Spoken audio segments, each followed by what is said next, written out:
Hi friends, welcome to Sriranga's kitchen. இன்றைக்கி நம்ம கிச்சனில் ஒரு வித்தியாசமான வாழைப்பழம் தயிர் பச்சடி ரெசிபி தான் பார்க்க போகிறோம். வாங்க பார்க்கலாம். பண்ணதுக்கு ஒரு மிக்சிங் பவுலில் நான் ஒரு வாழைப்பழத்தை மேலே தோல் சீவிட்டு இந்த மாதிரி ஸ்லைஸ் பண்ணி எடுத்திருக்கேன். இப்போ இது கூட துருவின தேங்காய் 3 டேபிள் ஸ்பூன் அளவு சேர்த்து விட்டுக்கலாம். கூடவே தேவையான அளவு உப்பு, 1/4 டேபிள் ஸ்பூன் சர்க்கரை சேர்த்து விட்டுக்கலாம்.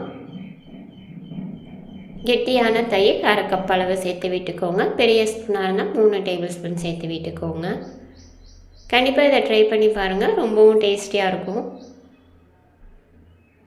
இப்போ நம்ம இதில் தாளித்து சேர்த்து விட்டுக்கலாம். தாளிக்கிறதுக்கு தாளிப்பு கரண்டியில் 2 டேபிள் ஸ்பூன் எண்ணெய் விட்டுக்கோங்க. எண்ணெய் நல்லா சூடானதும் 1/2 டேபிள் ஸ்பூன் கடுகு, 1/2 டேபிள் ஸ்பூன் உளுந்து. கடுகு நல்லா பொரிஞ்சு உளுந்தும் செவந்ததும் இது கூட ஒரு கொத்து கருவேப்பிலை, காரத்துக்கு நான் 3 பச்சை மிளகாயை நீல வாக்கில் கட் பண்ணி சேர்த்து விட்டுக்கிறேன். இப்போ இதை சேர்த்து விட்டுடலாம்.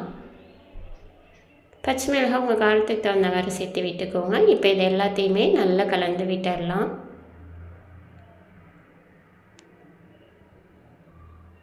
அவ்வளோதான், நம்மளோட டேஸ்டியான வாழைப்பழம் தயிர் பச்சடி சூப்பராக ரெடி ஆகிடுச்சு. நீங்களும் இதே மாதிரியே உங்கள் வீட்டில் வாழைப்பழம் தயிர் பச்சடியை ட்ரை பண்ணி பாருங்கள், ரொம்பவும் டேஸ்டியாக இருக்கும். உங்களுக்கு இந்த வீடியோ பிடிச்சிருந்தா ப்ளீஸ் லைக் பண்ணுங்கள், ஷேர் பண்ணுங்கள், கமெண்ட் பண்ணுங்கள். மறக்காமல் சப்ஸ்கிரைப் பண்ணுங்கள். பெல் ஐக்கான ஆல் பட்டனை கிளிக் பண்ணுங்கள். தேங்க்யூ ஃபார் வாட்சிங்.